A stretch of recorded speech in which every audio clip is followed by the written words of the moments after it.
In today's video, I'm going to teach you how to add past time entries in Hubstaff. If you forgot to run the timer during a work session, don't worry. Hubstaff allows you to manually log time for work you completed earlier, and the process is pretty simple once you know where to go. I'll walk you through it clearly so you can enter your missed time accurately and make sure your timesheet stays up to date.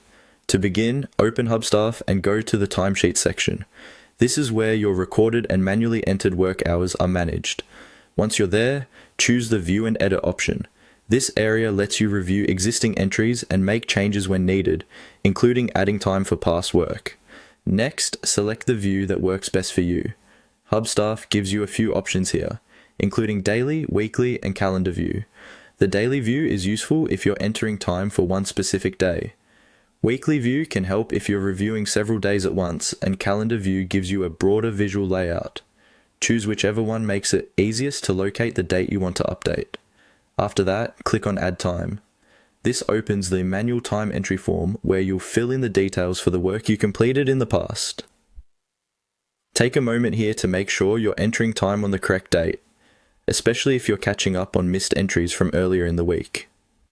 Now enter the start and end times for the work session. Be as accurate as possible so your timesheet reflects the actual hours worked. This helps keep reporting clean and can also be important for payroll, project tracking, or internal accountability, depending on how your team uses Hubstaff. You'll also need to add a reason for the manual time entry.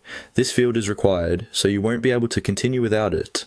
Keep your explanation short but clear. For example, you might note that you forgot to start the timer or that you're logging time after completing offline work. A clear reason helps maintain transparency and can make approval easier if your organization reviews manual entries. Once everything looks correct, click Save. Your past time entry will then be added to your timesheet. That's it. By going to Timesheets, opening View and Edit, choosing the right view, selecting Add Time, entering your start and end times, providing a reason, and saving the entry, you can quickly log missed work time in Hubstaff and keep your records accurate.